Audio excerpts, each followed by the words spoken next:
ସାଧାରଣତଃ ଲୋକେ ଭାବନ୍ତି ଯେ ବ୍ୟାଙ୍କରେ ଟଙ୍କା ଜମା କରିବା ସମ୍ପୂର୍ଣ୍ଣ ନିରାପଦ, କିନ୍ତୁ ଯଦି ଆପଣ ଗୋଟିଏ ଆର୍ଥିକ ବର୍ଷରେ ନିର୍ଦ୍ଦିଷ୍ଟ ସୀମା ଅପେକ୍ଷା ଅଧିକ ନଗଦ ଟଙ୍କା ବ୍ୟାଙ୍କରେ ଜମା କରନ୍ତି, ତେବେ ଏହା ଆୟକର ବିଭାଗର ନଜରରେ ପଡ଼ିପାରେ। ପ୍ରକୃତରେ ବ୍ୟାଙ୍କ ଏବଂ ସହକାରୀ ବ୍ୟାଙ୍କ ଗୁଡ଼ିକର ନେଣଦେଣ ସୂଚନା ଆୟକର ବିଭାଗକୁ ଦେବା ବାଧ୍ୟତାମୂଳକ।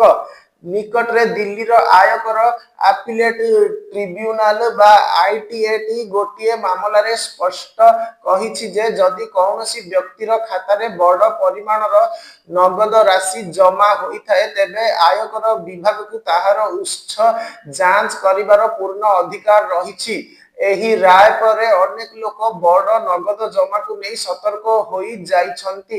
ଆୟକର ବିଭାଗ କାହିଁକି ନଜର ରଖେ? ବ୍ୟାଙ୍କରେ ଅଧିକ ନଗଦ ଜମା କରିବା କୌଣସି ଅପରାଧ ନୁହେଁ, କିନ୍ତୁ ଯଦି ଆପଣ ସେହି ଟଙ୍କାର ଉତ୍ସ ପ୍ରମାଣ କରିପାରିବେ ନାହିଁ, ତେବେ ତାହାକୁ ଅଘୋଷିତ ଆୟ ଭାବେ ଗଣା ଯାଇପାରେ। ଆୟକର ବିଭାଗ ଏଭଳି ନେଣଦେଣ ଉପରେ ନଜର ରଖେ କାରଣ ଏହା ଟ୍ୟାକ୍ସ ଚୋରି କିମ୍ବା କଳା ଟଙ୍କା ସହ ଜଡ଼ିତ ହୋଇପାରେ। ଯଦି ଆପଣ ଗୋଟିଏ କିମ୍ବା ଏକାଧିକ ବ୍ୟାଙ୍କ ଖାତାରେ 10 ଲକ୍ଷ ଟଙ୍କା କିମ୍ବା ତାଠାରୁ ଅଧିକ ନଗଦ ଜମା କରନ୍ତି, ତେବେ ବ୍ୟାଙ୍କ ସ୍ୱୟଂ ଏହାର ସୂଚନା ଟ୍ୟାକ୍ସ ବିଭାଗକୁ ପଠାଇ ଦିଏ। ତାପରେ ବିଭାଗ ଆପଣଙ୍କୁ ନୋଟିସ ପଠାଇ ସେହି ରାଶିର ଉତ୍ସ ପଚାରିପାରେ। ନୋଟିସ ଆସିଲେ କଣ କରିବେ? ଯଦି ଆୟକର ବିଭାଗରୁ ନୋଟିସ ଆସେ, ତେବେ ଭୟଭୀତ ହେବାର ଆବଶ୍ୟକତା ନାହିଁ। ପ୍ରଥମେ ନୋଟିସ କାହିଁକି ଆସିଛି ତାହା ବୁଝନ୍ତୁ। ଯଦି ଏହା ବଡ଼ ନଗଦ ଜମା ସହ ଜଡ଼ିତ, ତେବେ ଆପଣଙ୍କୁ ସେହି ଟଙ୍କାର ଉତ୍ସ ଏବଂ ଆୟର ପ୍ରମାଣ ଦେଖାଇବାକୁ ପଡ଼ିବ। ଉଦାହରଣ ସ୍ୱରୂପ, ଯଦି ଟଙ୍କା ସମ୍ପତ୍ତି ବିକ୍ରି, ବ୍ୟବସାୟ ଆୟ, ନିବେଶ ରିଟର୍ଣ୍ଣ କିମ୍ବା ଉପହାର ରୂପେ ମିଳିଛି, ତେବେ ତାହାର ଡକୁମେଣ୍ଟସ, ବ୍ୟାଙ୍କ ଷ୍ଟେଟମେଣ୍ଟ କିମ୍ବା ରସିଦ ପ୍ରସ୍ତୁତ ରଖନ୍ତୁ। ସଠିକ ପ୍ରମାଣ ଦେଲେ ଆପଣ ସହଜରେ ପରିସ୍ଥିତିରୁ ମୁକୁଳି ପାରିବେ ଏବଂ କୌଣସି ଆଇନଗତ ଝାମେଲାରୁ ରକ୍ଷା ପାଇପାରିବେ। ନୋଟିସରୁ ବର୍ତ୍ତିବାର ସହଜ ଉପାୟ ଗୁଡ଼ିକ।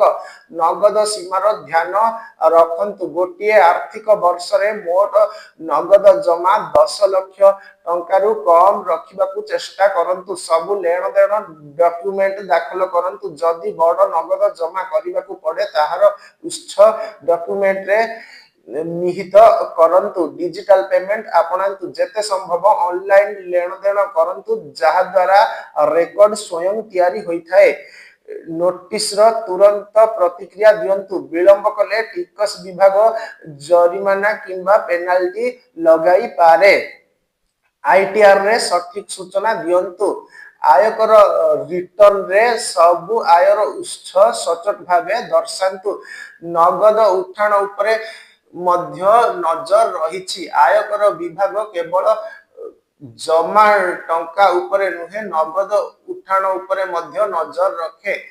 ବ୍ୟାଙ୍କ ପ୍ରତି ମାସରେ ଗୋଟିଏ ଉଠାଣ ସୀମା ନିର୍ଦ୍ଧାରଣ କରେ। ଉଦାହରଣ ସ୍ୱରୂପ, ଏଚଡିଏଫସି ବ୍ୟାଙ୍କରେ ପ୍ରତି ମାସ 1 ଲକ୍ଷ ଟଙ୍କା ପର୍ଯ୍ୟନ୍ତ ନଗଦ ଉଠାଣ ମାଗଣା, କିନ୍ତୁ ତାପରେ 4 ଲେଣଦେଣ ପରେ ପ୍ରତ୍ୟେକ ଥର 150 ଟଙ୍କା ଚାର୍ଜ ଲାଗେ। ଯଦି ଆପଣ ବାରମ୍ବାର ବଡ଼ ନଗଦ ଉଠାନ୍ତି ଏବଂ ତାହା ଆପଣଙ୍କ ଆୟ ସହ ମେଳ ଖାଏ ନାହିଁ, ତେବେ ବ୍ୟାଙ୍କ ଏହାର ରିପୋର୍ଟ ଆୟକର ବିଭାଗକୁ ପଠାଇପାରେ।